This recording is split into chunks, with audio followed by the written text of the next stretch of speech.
Hello student, आपका स्वागत है हमारे YouTube channel Sharma study point में। और इस वीडियो में यहाँ पर बताएंगे आपके लिए एक बहुत ही मोस्ट इंपोर्टेंट टॉपिक जो कि यहाँ पर सब क्लासों में पूछा जाता है। यहाँ पर है आपके लिए लासा यानी लघुत्तम समापवर्तय और मासा यानी महत्तम समापवर्तय। देखिए इस क्लास में हम इस वीडियो में यहाँ पर सीखेंगे लासा और मासा, तो इसके बारे में बात करते हैं। देखिए सबसे पहले हम समझेंगे लासा के लिए। बताइए अब लासा यहाँ पर क्या होता है। एक ऐसी संख्या होती है यहाँ पर जो सबसे लासा के लिए यहाँ पर मानेंगे तो ये जो होता है यहाँ पर ये सबसे बड़ी संख्या यहाँ पर क्या होती है, सबसे बड़ी संख्या होती है। इसमें सबसे बड़ी संख्या देखिए बड़ी संख्या इसलिए होती है क्योंकि लासा जब जब निकलता है तो लासा ज्यादा निकलता है, और मासा यहाँ पर जो मासा की बात करें यानी महत्तम समापवर्तय की बात करें तो ये कम संख्या आती है। क्या आती है? कम संख्या। आपको यहाँ पर प्रूफ करेंगे, देखेंगे, दिखाएंगे आपके लिए। मासा जो है कम संख्या आती है और लासा बड़ी संख्या आती है। देखिए कैसे। यहाँ पर अगर मैं ले लूं, यहाँ पर क्या नंबर ले लूं, यहाँ पर अगर मैं 12 ले लूं और यहाँ पर मैं 8 ले लूं। देखिए बहुत छोटी संख्या ले ली 12 और 8। अब इसको हम देखेंगे, इसमें हम सबसे पहले निकालेंगे लासा। अब लासा निकालने की जो है यहाँ पर क्या है, लासा और मासा निकालने की दो विधियां हैं। पहली विधि कौन सी है? पहली विधि है यहाँ पर गुणनखंड विधि। कौन सी है? गुणनखंड विधि। पहली कौन सी है? गुणनखंड विधि। दूसरी आपके लिए भाग विधि। क्या है? भाग विधि। क्या है? हाँ, दूसरी भाग विधि है। तो आप यहाँ पर ध्यान रखेंगे लासा और मासा निकालने के लिए आपके लिए दो विधियां यहाँ पर। तो यहाँ पर एलसीएम इसके लिए कहते हैं, इसके लिए एचसीएफ कहते हैं, इसके लिए एचसीएफ कहते हैं, ठीक है इंग्लिश में। तो यहाँ पर बताइए गुणनखंड विधि हो गई एक और एक भाग विधि हो गई। तो दोनों विधियों से यहाँ पर हम इस वीडियो में आपके लिए सिखाएंगे। तो यहाँ पर 12 और 8 का यहाँ पर ले लिया है। अब हम लासा और मासा निकालेंगे दोनों विधियों से। देखिए 12 और 8 का सबसे पहले हम गुणनखंड विधि से निकालते हैं। किससे निकालेंगे? गुणनखंड विधि से। तो देखिए गुणनखंड विधि से हम यहाँ पर इसका जो है लासा निकालेंगे। क्या निकालेंगे? लासा। चलिए 12 और 8 का यहाँ पर गुणनखंड विधि से निकालते हैं। 12 का फैक्टर कर लेते हैं। देखो 2 छंग 12, 2 3 6, 3 एकम 3। ऐसे ही 8 का कर लेते हैं। 8 का 2 से करेंगे, 2 छक्के 8, 2 दूनी 4 और 2 एकम 2। देखिए हमने यहाँ पर फैक्टर लिख लेंगे। 12 के फैक्टर आ गए 2 गुणे 2 गुणे 3। ऐसे ही 8 के फैक्टर आ गए, यहाँ पर गुणनखंड आ गया 2 गुणे 2 गुणे 2। अब देखिए यहाँ पर क्या क्या कॉमन है, पहले उनको लिखना पड़ेगा। पहले कॉमन को लिखना पड़ेगा। एलसीएम में कॉमन पहले लेते हैं, फिर बचे हुए एलिमेंट्स को लेते हैं, यानी बचे हुए नंबर लेते हैं। अब बताइए कॉमन ये है 2, तो ये लिख लिया।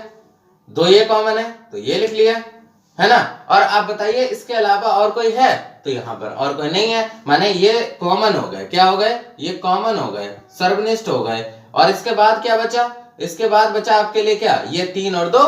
तो 3 और 2 की भी गुणा करा दो, 3 और 2 की भी गुणा करा दो, बचे हुए की भी गुणा करा दो। तो यहाँ पर देखिए कितना हो जाएगा, 2 दूनी 4, 3 12, 12 दूनी 24, यानी 24 यहाँ पर इसका क्या हो गया? आंसर हो गया, लासा हो गया। क्या हो गया? लासा हो गया। क्या हो गया? लासा। यहाँ पर 24 इसका लासा हो गया।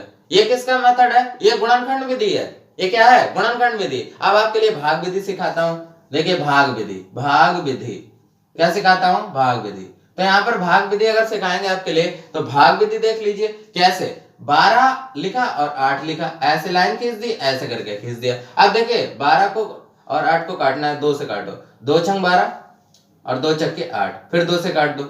2 3 6, 2 दूनी 4, फिर 3 और 2 बचा तो 2 ले लो।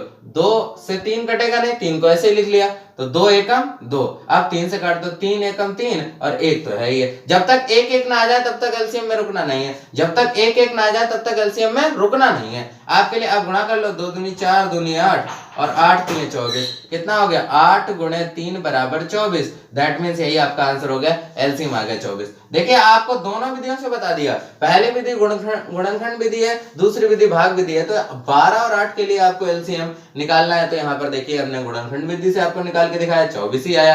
यहाँ पर भाग विधि से भी निकाला तब भी 24 आया, यानी यहाँ पर दोनों विधियां सही हैं। ठीक है, तो आप दोनों विधियों में से निकाल सकते हैं कोई भी। अगर आपसे पर्टिकुलर एक विधि के लिए कहा जाए तो उस विधि को अपनाना है। ठीक है ना, बात समझ गए। तो यहाँ पर अब आपके लिए हम बताते हैं ऐसे ही एचसीएफ निकालना।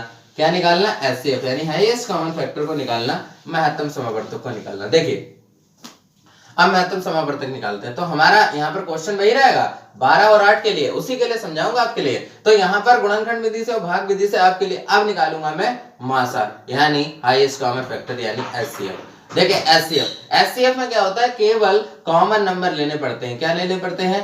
Common number. चलिए कॉमन नंबर लेते हैं, इसको समझते हैं। देखिए 12 और 8 के लिए फैक्टर वैसे ही होगा, 2 से फिर काट लिए, तो यहाँ पर 2 से काट लिए, 2 छंग 12, 2 3 6 और 3 एकम 3। यहाँ से 8 से कर लिए, 2 चके 8, 2 दूनी 4 और 2 एकम 2। देखिए अब ये 12 और 8 के लिए हमने फैक्टर लिख लिया। हम लिख लेते हैं 12 का 2 2 और 3, 8 का फैक्टर लिख लेते हैं 2 2 2। अब देखिए इसमें से केवल कॉमन लेना है, तो कॉमन क्या है, केवल 2 है, तो 2 को फैक्टर लिख लिया, 2 यहाँ पर भी कॉमन है, फिर से 2 लिख लिया, 3 2 को छोड़ दिया क्योंकि 3 और 2 कॉमन नहीं है, तो यहाँ पर 2 दूनी 4 आपके लिए क्या हो गया, एचसीएफ होगा, यानी हाईएस्ट कॉमन फैक्टर होगा। तो यहाँ पर एचसीएफ क्या हो गया, 4 हो गया, बिल्कुल हो गया, 4 हो गया। अब इसके लिए आंसर आ गया। अब देखिए ये तो होगी गुणनखंड विधि, क्या हो गई, गुणनखंड विधि। अब आपको समझा लेते हैं यहाँ पर भाग विधि। क्या, भाग विधि किसके लिए, एचसीएफ के लिए। तो यहाँ पर एचसीएफ के लिए भाग विधि को समझ लेते हैं भाई, तो बिल्कुल समझेंगे। देखिए यहाँ पर 12 और 8 लिख लिया मैंने, जैसे करते थे वैसे ही भाग विधि में करेंगे। तो हम यहाँ पर 2 से काटेंगे, 2 छंग 12, 2 छक्के 8। जब तक एक नंबर से दोनों नंबर कट जाए, क्या ध्यान रखेंगे, जब तक एक नंबर से दोनों नंबर कट जाएंगे वहीं तक हमें उसको रखना है।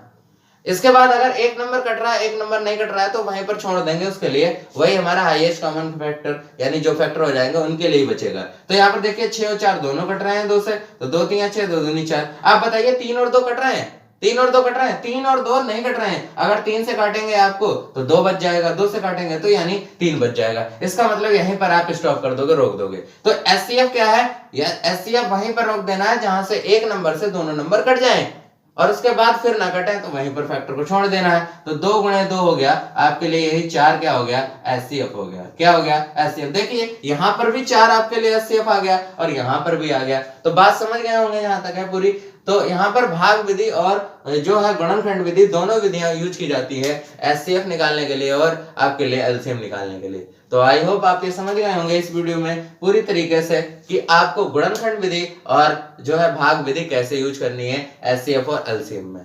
Thank you for watching this video.